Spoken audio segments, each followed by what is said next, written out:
Casa Editorial Lo que Importa presenta El Estado del Arte con Viviana Encina.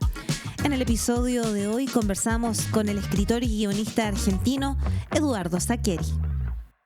Ciertos escritores huyen de la realidad. Eduardo Sacheri hace exactamente lo contrario, escribe para habitarla.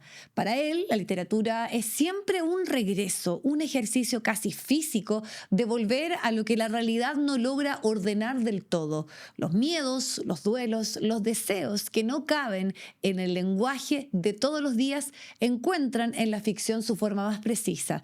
Profesor de historia, hincha del fútbol y narrador de lo cotidiano. Sacheri construyó una obra que atraviesa décadas, géneros y también formatos. Varias de sus historias han sido amplificadas en el cine. El secreto de sus ojos, con Juan José Campanella en la dirección, gana el Oscar en el año 2010 a la mejor película extranjera, prueba de aquello. Con un tema insistente, eso sí, en su narrativa, la gente común enfrentando lo extraordinario. Defiende el arte como un ejercicio de humildad, entender que la propia mirada no es la única posible y que la historia incomoda porque desarma los relatos cómodos con que las sociedades se protegen. Y que el fútbol, esta pasión de millones, no transforma a los seres humanos, más bien los revela. Hoy vamos a conversar con uno de los escritores más leídos de América Latina sobre memoria, verdad, sobre Argentina y literatura. Bienvenidos al Estado del Arte.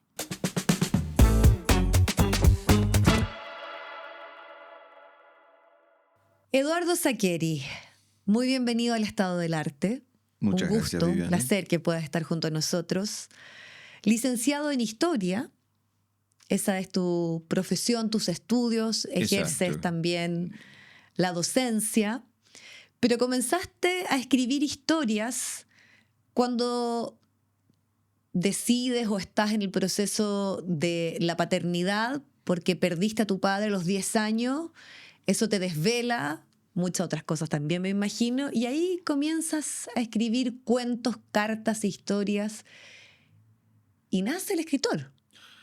Sí, un nacimiento, bueno, creo que casi todos los nacimientos son bastante accidentales, y este también.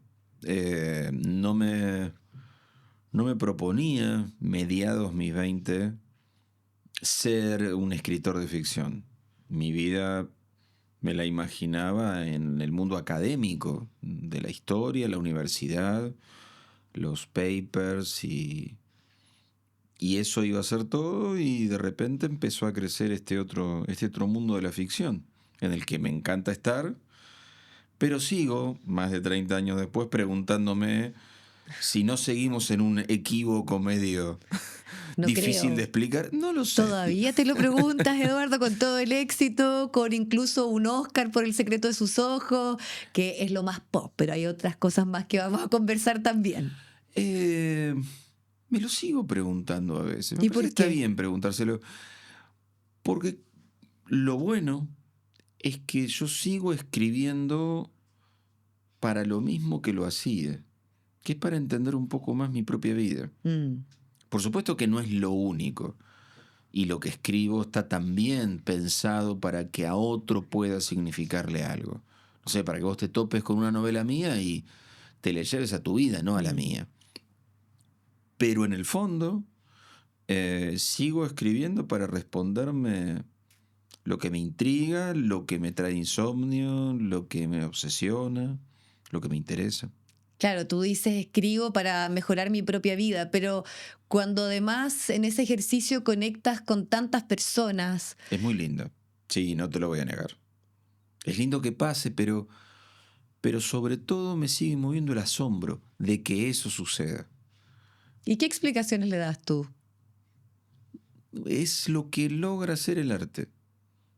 Los libros en particular, como una forma de arte, pero creo que es algo que pasa con el arte. Es un océano en el que nos encontramos, donde vamos a hacer cosas distintas, cada uno cuando va a depositar algo o a buscar algo, y cada persona que se encuentra con ese océano encuentra algo diferente, y está bien, aunque hablemos del mismo libro.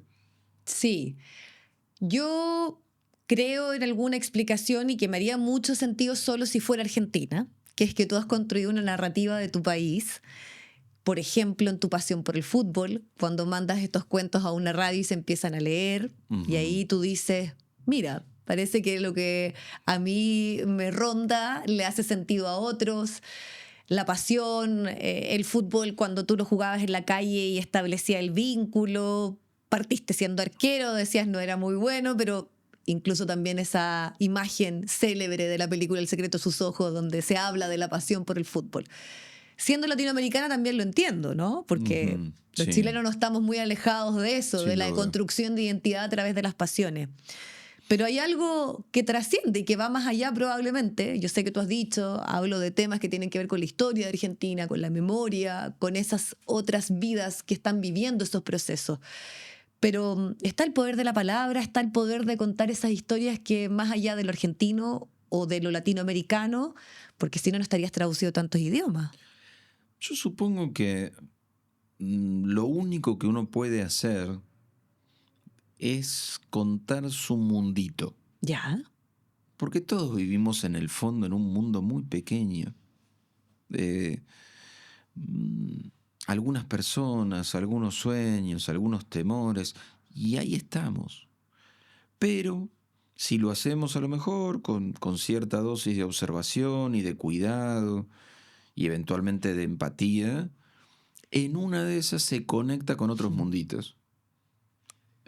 Aunque uno piense que están muy lejanos, esos pequeños mundos uno del otro están conectados en lo profundo. Y ahí creo que es donde un tipo que escribe en el Gran Buenos Aires sobre su vida minúscula puede encontrar lectores que viven en otros sitios aparentemente muy distintos, pero no tanto. Sí. ¿Y a ti qué es lo que... Yo sé que esto, y lo he conversado con muchos escritores y me dicen, a ver, tal vez la referencia a Murakami que trota y se sienta rutinariamente a escribir es la caricatura menos real de cómo se logra hacer una narrativa o escribir un libro. Pero ¿qué se te aparece a ti primero? Sobre todo pensemos en tu último libro, bueno, están las Malvinas, gran tema, ¿no? Como incluso algo no tan conversado en el último tiempo, en los últimos años en Argentina, pero sí como una idea. Incluso te escuché en una entrevista algo que me gustó bastante, como una cierta lógica de lo que podía ser Argentina a partir de las Malvinas, ¿no? Como una añoranza. Sí. ¿Cómo eso después termina transformado en este caso en 2 libros, en 2 etapas, lo que pasaba en Argentina y después lo que pasa en el proceso mismo de las Malvinas, en la isla, ¿no? Estoy pensando en las batallas. Pero tú dices, ya, quiero escribir un libro de las Malvinas, ¿y qué pasa después? ¿Cómo es ese proceso? Mira, a veces los libros surgen de algo que te estás preguntando, casi obsesionando. O sea, a mí se me ocurren un montón de estupideces todos los días. Eso es básicamente mi vida. Ahora, algunas de esas estupideces me vienen una vez y otra vez y otra vez a la mente. A lo mejor con la edad lo que he aprendido es a decir, a prestarles atención. Ya, espérame, a no esos puedo dejar retornos. pasar lo que me acabas de decir porque lo encuentro maravilloso, porque yo también pienso muchas estupideces durante el día. Somos Pero- artistas, Viviana. Vos plantea algo gracias así. gracias por hacerme sentir artista, pero ¿cuál fue la mayor estupidez que se transformó en libro? Mira, probablemente sea la que le da origen al secreto de sus ojos. Que es, Increíblemente. ahora, suponete, en el secreto de sus ojos, una novela nunca se te ocurre entera. No, claro. Creo, o al menos a mí se me ocurre, casi aisladamente, se me ocurre una escena de un tipo, un hombre, que tiene a otro hombre encerrado en una jaula. No lo mata, no lo maltrata físicamente, lo alimenta, le permite higienizarse, pero lo va a tener ahí hasta el final de sus días. Eso fue lo primero que Eso se te es lo apareció. primero que se me apareció. Wow. Lo que pasa es que después, para que tenga sentido, se tiene que conectar con preguntas más profundas. ¿Qué es el castigo? ¿Qué es la venganza? ¿Qué es la justicia? ¿Qué es la violencia? ¿Qué es el amor? ¿Qué es la lealtad? Aunque la manera mía de responderlo sea pequeña. Es decir, no puedo hablar de la justicia. Puedo en todo caso preguntarme, ¿es justo lo que hace este hombre con este otro hombre o no es justo? Y me lo pregunto y ni siquiera me lo respondo. Mis personajes a lo mejor se lo responden de algún modo, pero que se lo respondan ellos no significa que yo me lo responda. Y listo, y el libro a mí me sirve para eso. A veces hay otras preguntas más generales, más Ajá. sociales, más colectivas. Claro, como las Malvinas, por ejemplo. Como por ejemplo, ¿por qué no hablamos de esto? Que es algo que en los últimos años, no de la Argentina, sino en general, me parece que estamos en una época, ¿cómo decirte? Donde, a lo mejor es todas las épocas, y yo estoy equivocado, pero me da la sensación que estamos como demasiado cuidadosos sobre de qué hablamos y de qué no hablamos. Como que estamos casi compelidos por nuestro entorno a hablar de ciertas cosas y adoptar ciertas posiciones en relación a ciertas cosas. Pero eso puede ser excesivamente cautelosos o excesivamente cautelados. Porque Las dos cosas. Es que la cautela está en el aire. Entonces uno se la apropia porque no quiere ser malo, no quiere quedar mal. Todos deseamos ser queridos, no ser malinterpretados, que no se nos tilde de ser esto, de ser aquello, cuando queremos ser buenos. Pero hay grandes riesgos cuando la espontaneidad o tal vez la imaginación o los temas que son más incómodos no los hablamos. Yo creo que es peligrosísimo, pero la manera que encuentro de no someterme a esa cautela igual es bastante humilde y probablemente bastante cobarde también, que es, bueno, hablemos de esto. No para decir taxativamente A, B o Z, pero hablemos de esto. ¿Por qué no podemos hablar de la guerra de Malvinas? Porque nos da culpa, porque nos da incomodidad. Sí, seguro que nos da. Precisamente por eso hablemos. Y esa incomodidad será por un tema que tú exploras, que es como este compromiso que existía con la causa, pero que más bien era frívolo. Tú decías, nadie estaba ajeno, todos sabíamos incluso de aviones, de características militares y de poderío que podía tener en el contexto de la dictadura, fueras adversario o estuvieras a favor de la dictadura, lo de las Malvinas lograba una cierta unidad en lo que significaba ir a esta recuperación territorial frente a Inglaterra. Pero ¿por qué hoy, como pensando en esa como vuelvo al punto que te decía yo, como esa como añoranza o esta idea de lo que representaba las Malvinas, que era más allá del tema militar, que estaba en el imaginario colectivo de los argentinos, hoy no es un tema tan presente, sientes tú, o que más bien no está en el debate o no está tan trabajado? Yo creo, Viviana, que no está en debate, pero sigue estando presente en nuestra identidad. Y eso es otra cosa interesante. ¿Qué nos une a los argentinos? Y me apresuro a responderte dos cosas. La selección argentina de fútbol y las Islas Malvinas. Hoy, 40 años después de la guerra, el 99, no sé qué de los argentinos, si vos les preguntás, te van a decir que las Malvinas deben ser argentinas. Y el 99,9 de los argentinos vos le ponés en un cartel en las rutas el contorno de las islas y sabe que son las Malvinas. Y no tenemos otra cosa que nos una de ese modo. Paradójicamente o no, eso también funcionaba en el año 82. Y entonces, aunque estaba ya la dictadura herida de muerte, la economía estaba atravesando una situación muy compleja, el malestar social era fuerte, los reclamos por las violaciones a los derechos humanos contra los militares ya estaban tomando un impulso. De repente irrumpe la patria, lo digo así como entre comillas. Y cuando irrumpe la patria, todo queda en suspenso, para todos. no solo para los militares que probablemente toman esa decisión Como una estrategia. como una estrategia, Sí. pero les funciona.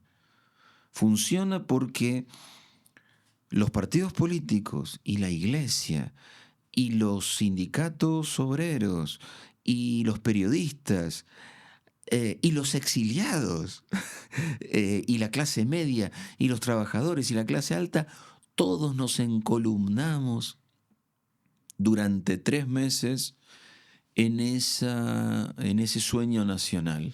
¿Y qué efecto tuvo, a tu parecer, y que de alguna forma también está presente en tu narrativa, el perder? Tuvo un efecto brutal en lo que pasó después. Cuando digo brutal, brutal no significa necesariamente malo, pero el derrumbe de la dictadura argentina tiene mucho que ver con esa derrota. Totalmente. Entonces fíjate qué paradójica es la vida, siempre, que una derrota dolorosa, porque esa derrota sigue doliendo, al mismo tiempo es la partera de la democracia. No solo la partera de la democracia en sí, sino de los modos que adopta la democracia y las fortalezas de esa democracia. Pues yo puedo estar enormemente agradecido al presidente Alfonsín por no solo haber puesto las bases de la democracia, sino por haber establecido, no, un momento, los jefes militares de la dictadura serán juzgados por las violaciones a los derechos humanos. Algo que le envidiamos tanto a los argentinos que acá no ocurrió, por ejemplo. Pero tenemos que tener en cuenta también el descrédito de la dictadura en la derrota militar. Porque estaba en el aire esto de ni siquiera para una guerra sirven estos tipos. Que es como, flotaba. claro, como acá en Chile, cuando muchos, la figura de Augusto Pinochet, con lo que significó la dictadura y la violación de los derechos humanos, tuvo un componente que hizo que algunos se distanciaran cuando se supo que él había robado plata. Entiendo el ejemplo, claro. Es como a eso. Sí. Imagino que el Pinochet debía emitir una imagen Claro. de honestidad. Pongamos todo entre comillas, pero para que entendamos de qué estamos hablando. El punto, claro, entonces, los militares argentinos, que en principio debían dar una imagen al menos de fortaleza y capacidad técnica, y son humillados en una guerra en menos de 3 meses. Entonces eso, sin duda, erosiona su posición. Bueno, por eso las Malvinas sigue dando vueltas, pero no hablamos. No hablan, siguen dando vueltas y tomando esa paradoja que tú dices respecto a la derrota que significó para la dictadura lo de las Malvinas, otra cosa tan particular que pasa en Argentina y el fútbol, que es tu pasión, es la mano de Dios de Maradona después, en un mundial. Bueno, es que 4 años después de la derrota, de la humillación, del dolor, de la tragedia, de los 649 soldados muertos en la guerra, hay que jugar en el mundial.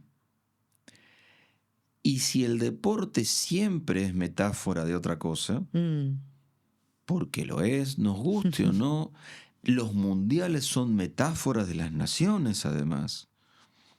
Y esto de nación, deporte, fútbol, guerra, es un guiso muy parecido, no solo en el Mundial 86, en cualquier mundial o en cualquier juego olímpico pasan esas cosas. Claro, a Argentina le toca jugar por cuartos de final con Inglaterra en México 86. Y ningún argentino con un mínimo número de neuronas piensa, es lo mismo ganarle a Inglaterra que ganar la guerra. Pero perder en el mundial multiplica el dolor. En cambio, ganar repara, ganar tranquiliza, ganar abriga. Y ese partido y el modo de ese partido. Vos mencionabas, Viviana, la mano de Dios. Sí, Entonces, para un país que siente que ha sido robado, que ha sido estafado, que ha sido ultrajado por un poder ilegítimo, mm, devuelve el gesto de Maradona en la mano de Dios, devuelve humillación, devuelve injusticia, devuelve ultraje, devuelve trampa. Así que devuelve lo que me ha venido claro. primero. Pero 5 minutos después, yo siempre necesito hacer este hincapié. Después de la picardía viene el arte. Sí, que es esa jugada de Maradona. Es el segundo gol, Sí. que es el mejor gol de los mundiales hasta ahora.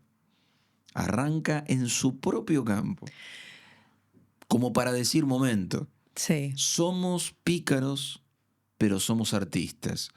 Te estamos robando como tú nos robaste, pero al mismo tiempo jugamos a esto maravillosamente bien. Esa es la doble vertiente de Maradona. Y es una doble vertiente en la que los argentinos han preferido reconocerse.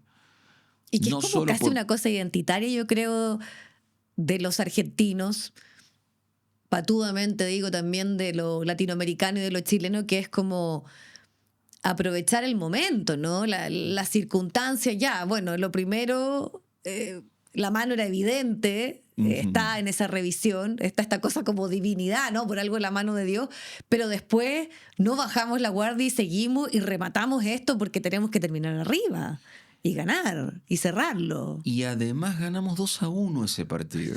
Con lo cual, los dos goles son necesarios.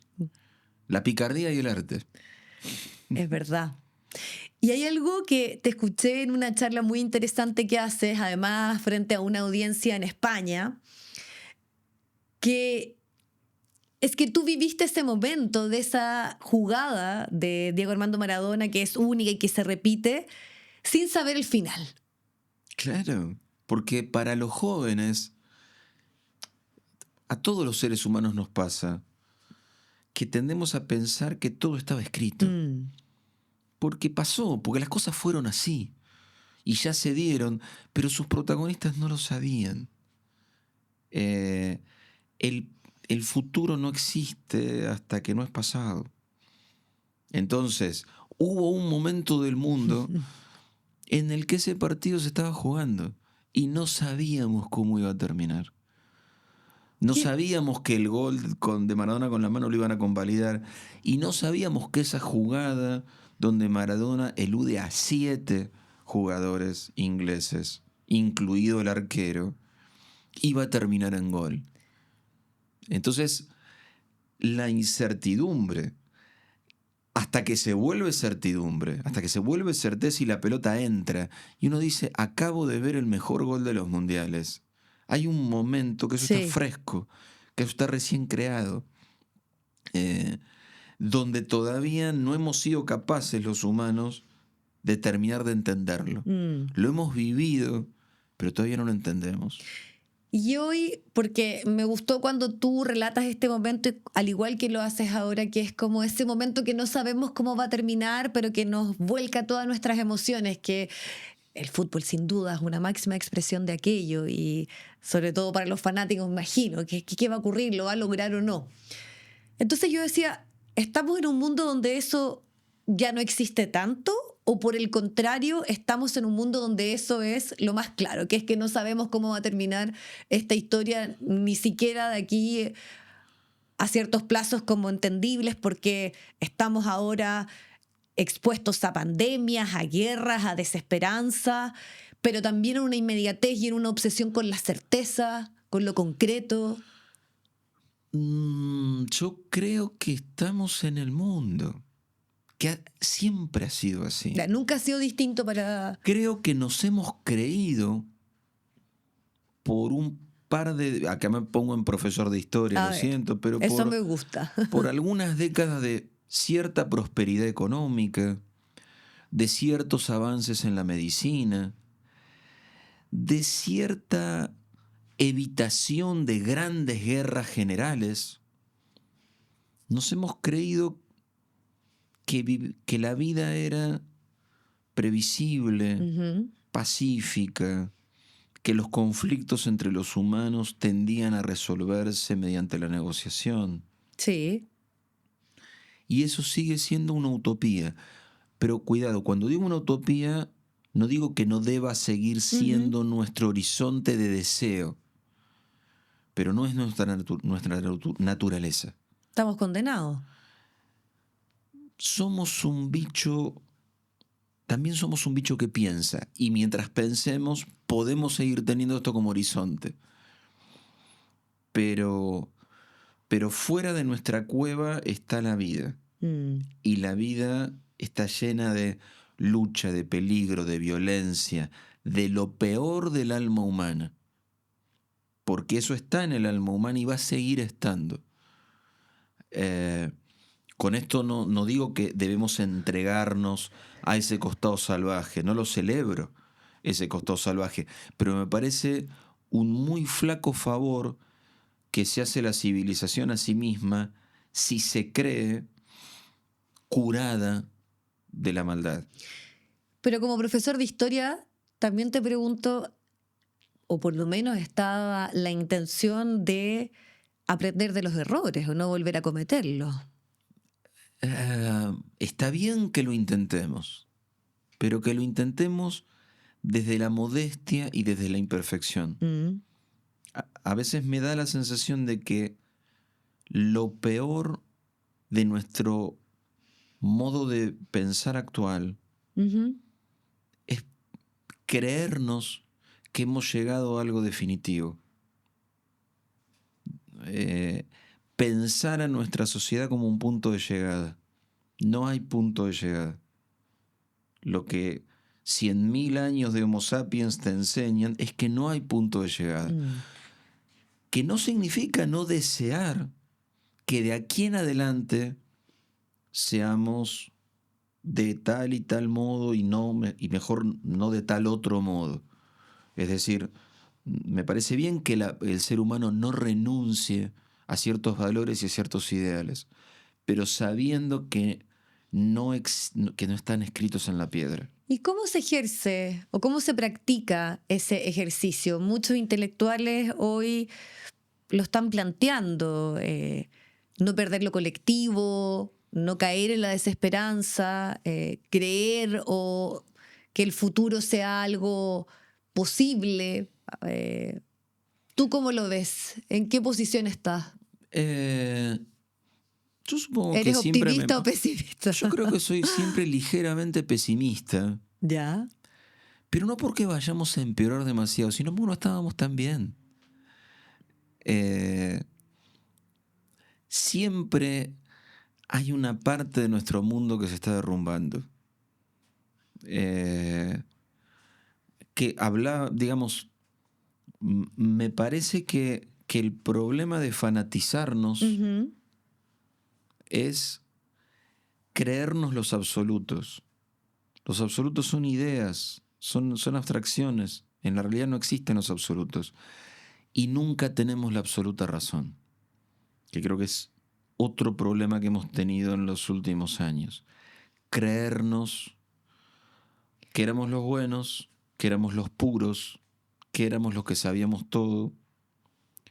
Y eso deja fuera a mucha gente.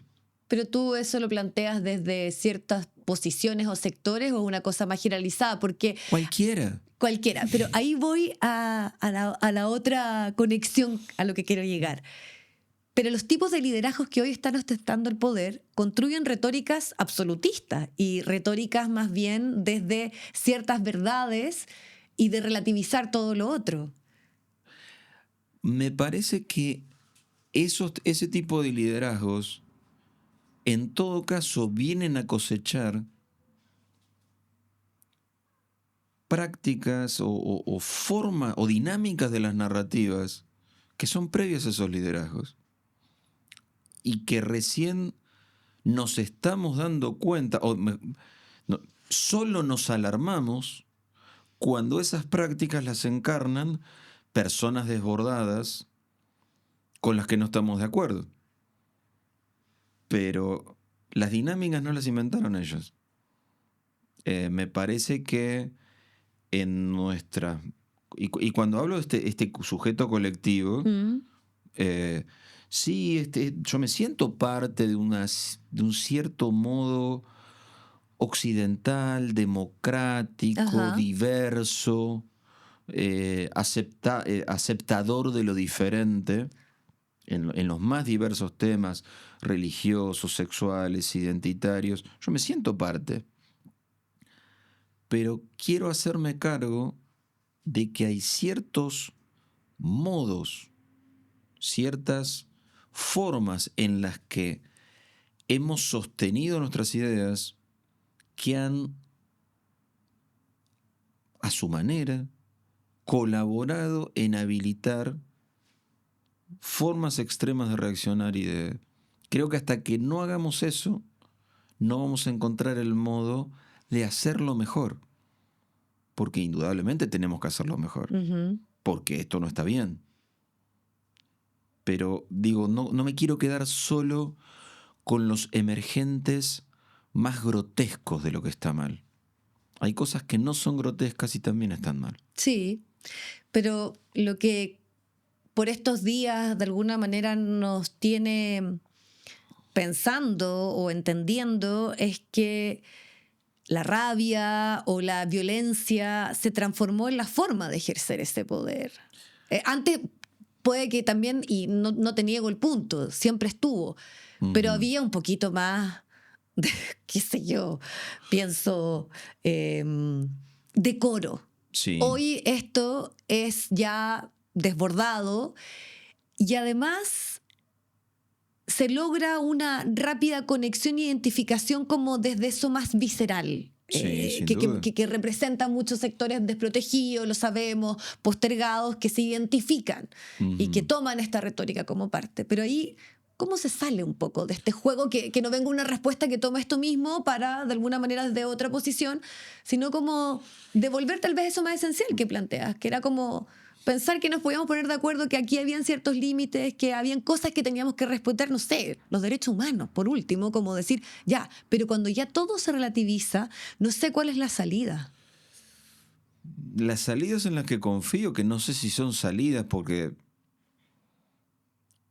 creo en todo caso en mejoramientos. Vuelvo a mi pesimismo moderado. Tiene que ver con el conocimiento del pasado. Ya. Y sobre todo con una posición humilde. No me quiero poner evangélico, pero creo en la humildad. En la humildad de voy a partir de la base de que no estoy tan acertado como me creo. La duda. Dudar, y sobre todo dudar de mí mismo y de lo que pienso yo, como para habilitar al otro a que no me tenga que responder desde el rencor y desde la inseguridad. Me parece que la inseguridad genera fanatismo y extremar nuestras posiciones. Aceptémonos falibles, aceptemos no tener todas las respuestas y aceptemos que otros piensen distinto. Y eso, Eduardo, porque hay una cautela y revisé también, y probablemente cuando tú vas a otro país, otra cosa es lo que te preguntan en Argentina, que estás en ese día a día, pero seguramente una pregunta obligada es que te pronuncies respecto al gobierno de Javier Milei, que hables de la actualidad y también de las posiciones que tienen grupos intelectuales, ya sea escritores, directores de cine, Sí. el mundo de la actuación, que claro, están protestando por los recortes, están diciendo que aquí hay una batalla cultural que está eliminando. Comentaba la otra vez también y me decía Agustina Basterrica que personas que hablen del cambio climático ya no tienen posibilidades de estar en televisión porque estamos cuestionando que efectivamente el cambio climático exista, que sabemos, eso está en la retórica de Trump, de Milei. ¿Va por ahí un poco tu decisión de no tener tal vez una posición más activa respecto al gobierno de Javier Milei o de lo que pasa en Argentina? Mira, yo tiendo a pensar que tal vez, primero, vivimos en una época donde la comunicación es extremadamente horizontal. Y eso es bueno. aunque tiene riesgos también. Sí. Es decir, hay un montón de sitios desde los cuales emitir. Y todos emitimos, hasta casi emitimos de más. Pero todos tenemos la chance de emitir desde los más diversos lugares. Y suelo pensar que yo no tengo ninguna formación ni ninguna legitimidad excepcional Ujú. para emitir mis juicios públicamente. Una cosa es hablar de historia, que he estudiado, o hablar de mis libros, o hablar de lo que a mí me parece tal película, o tal canción, o tal otro libro ajeno. No te digo mi parecer, mira, me gusta por esto y por aquello, no me gusta tanto por... Pero fíjate que estoy hablando de gustar, estoy usando ese verbo. Mm. No creo tener ninguna legitimidad para decir fulano es bueno, mengano es malo, deberíamos votar a sutano o a fulana. Es más, creo que en esta sociedad mucho más horizontal es contraproducente subirme al púlpito a evangelizar. Consigo exactamente lo contrario de lo que busco. No solo yo. ¿Y eso ha tenido costo? Yo creo que tiene unos... Ahí están a la vista los costos. Pero, no sé, tu país, por ejemplo, esta posición, claro, yo no te podría cuestionar como chilena que no te pronuncies o no tomes una posición respecto a lo que pasa con... Pero yo tengo mis posiciones. Ya, pero lo que tú dices es que no estás en una idea de... Claro, estar todo el día expresándola, tú dices las redes sociales también, o quiénes son ciertos grupos para de alguna forma sentir que es muy relevante lo que están diciendo, pero también hay otros que, por el contrario, consideran que ciertas personas reconocidas o que son parte de una intelectualidad tienen el deber ser, porque al final también lo que tú haces se puede considerar como político, o sea, hablar de la memoria, hablar de esas historias mínimas respecto a ciertos procesos y contexto, entonces... Pero una cosa sí, pero creo que una cosa es hablar a través de mi trabajo. Ya. Que lo que yo en todo caso siento que estoy haciendo es habilitar un espacio para que cada uno piense. No para que piense como yo. Perfecto. Porque yo tengo mis... Ojo, no es que yo no tengo mis ideas. Claro, totalmente. La recontra tengo Todos mis la ideas. tenemos, sí. Pero no me parece que sea bueno para la conversación que yo esté todo el tiempo exponiendo mis ideas políticas, económicas. ¿Qué riesgo ves ahí? Obturar lo que otros piensan. Creo que ese es un enorme peligro, porque no se puede obturar. Y no solo no se debe, creo. No se puede. Y la obturación preventiva lo que genera es que los discursos se extremen y se vuelvan cada vez menos racionales y más viscerales. ¿Qué es lo que está pasando hoy? ¿Qué es lo que está pasando? Entonces, siento que si hago eso, obturo la conversación, pero después me quejo de lo que logré. Y además me exculpo de lo que hice. No es que lo haga a propósito, pero Sí. no puedo establecer que hay un vínculo entre esto de considerar inaceptables un montón de formas, pero un montón, de formas de pensar que no son la mía, y lo único que hago es generar que esas opiniones aparezcan mucho más extremadas. Y eso es muy humano. Que, bueno, no puedo pensar 3 puntos, voy a pensar 8. ¿Te enojaste porque pensé 5? Pienso 10. No sé si piensa 10. Pero si no le permito, o si me horroricé cuando pensaba 3, siendo 3 algo que a mí me disgusta, y siendo 10 algo que me disgusta más todavía. Pero seguramente el equivocado soy yo, porque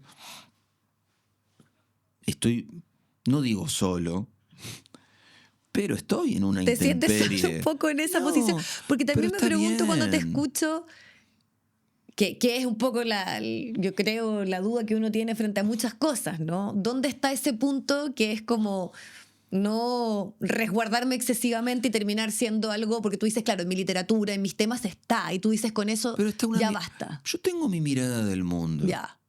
Y la expongo a través de y la expongo mis a través de libros. mi trabajo. Perfecto. Pero creo que si la expusiera más, Ujú.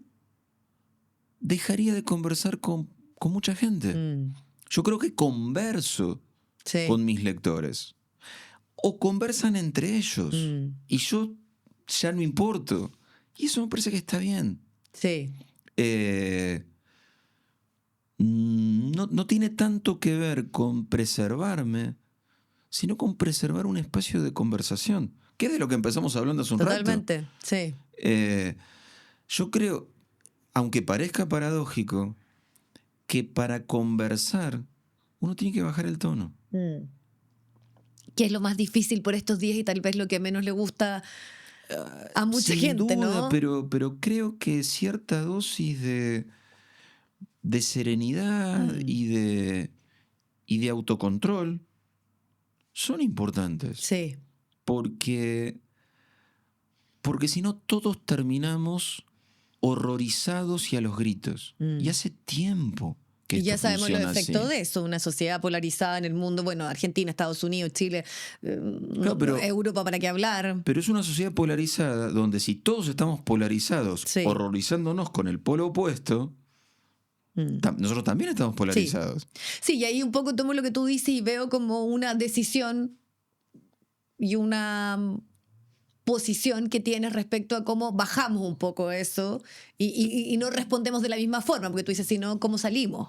Es que creo que la única manera, o sea, a mí me gusta el mundo plural que Occidente construyó después de la Segunda Guerra Mundial. Pero en ese modo había un autocontrol, una aceptación de lo distinto y una aceptación de la incomodidad. Sí. No, el mundo de los años 50, de los años 60, no es un mundo cómodo, porque hay una aceptación de lo distinto, pero una aceptación cabal de lo distinto. Siento que eso debe ser preservado, aunque da un enorme trabajo. Sí. Un enorme trabajo. Porque creo que uno no puede pretender que todos piensen como uno. Y imagino que ese trabajo que tú dices que da esta decisión o esta pretensión de que volvamos a ciertas lógicas que venían sobre todo post guerras mundiales, es un poco lo que haces en la universidad, en tus clases, con tus alumnos.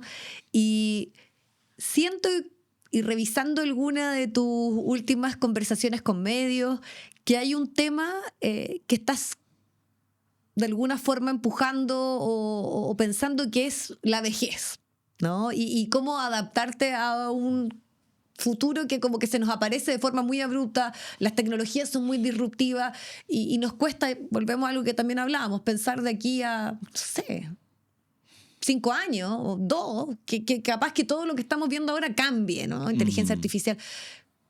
¿Qué pasa con un historiador y un novelista con tus características, con tu además trabajo con la identidad argentina respecto a este tema? Es que al mismo tiempo que nos pasa la política, nos pasan otras cosas. Ese es otro problema del presente. Si todo es político, nada es político. Lo siento, pensar, o sea, comprendo este concepto, todo es político. Pero si todo es político, ya la categoría política pierde sentido.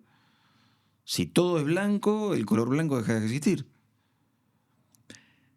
Entonces, ahí me permito pensar, no, somos seres humanos que envejecen, que pierden, que se sienten solos, que se enferman, que quieren a otros que envejecen y se enferman.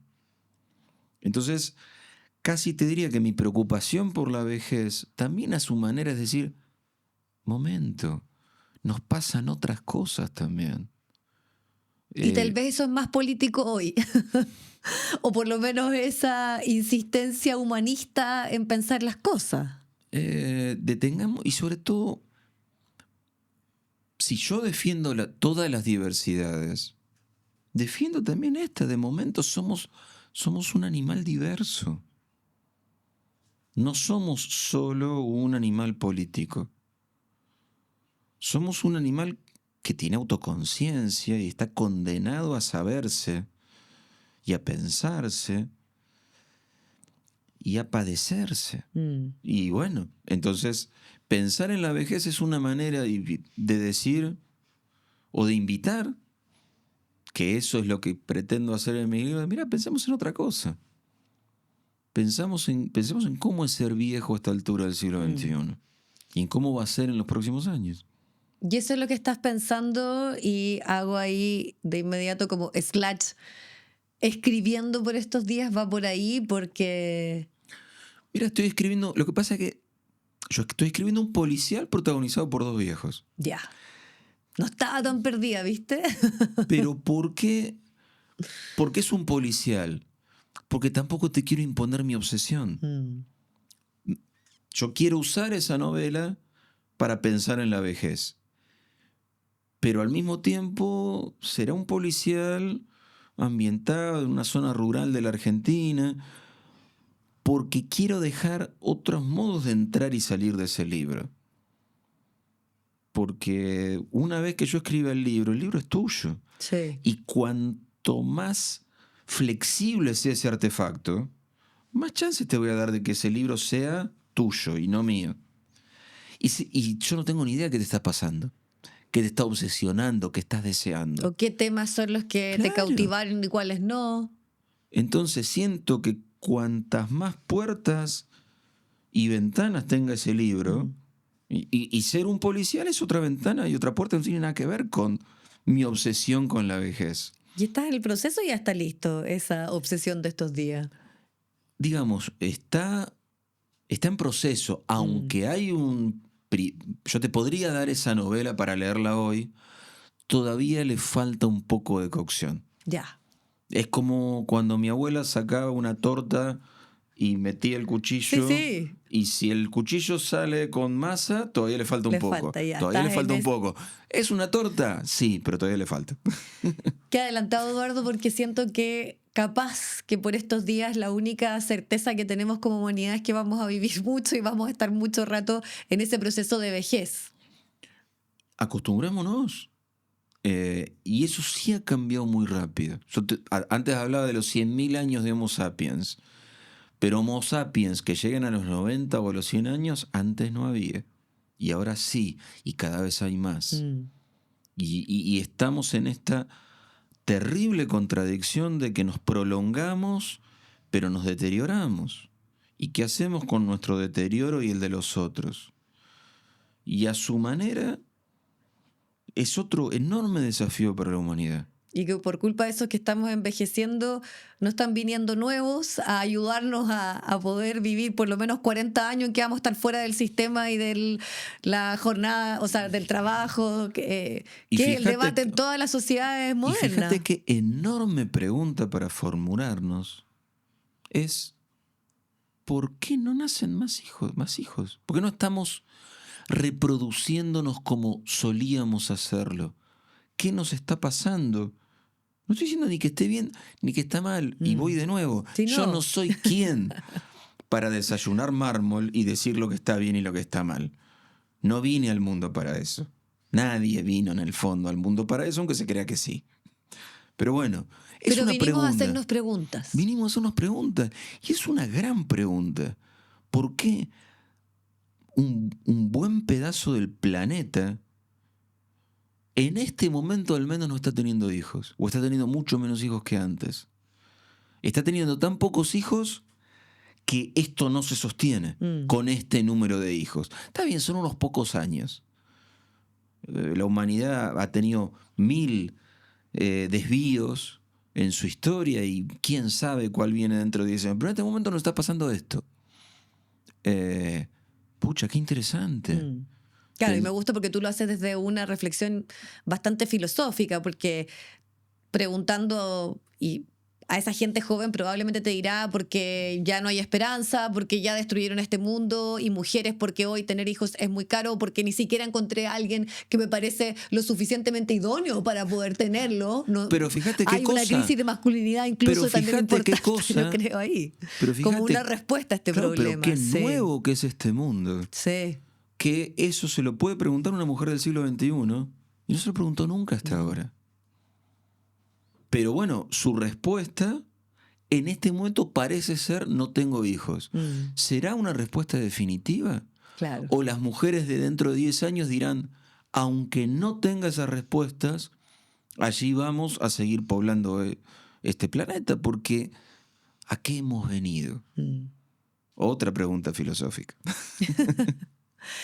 Y nos quedamos con esa pregunta filosófica y con tantas cosas que nos has presentado en esta conversación, que te agradezco muchísimo, Eduardo, por el tiempo y por esta reflexión en voz alta que has compartido junto a nosotros en el Estado del Arte. Muchas gracias. A vos, Viviana, gracias a vos. El Estado del Arte con Viviana Encina fue presentado por Casa Editorial Lo que Importa. Dirección ejecutiva, Daniel Matamala. Producción general, Paulina Barrales.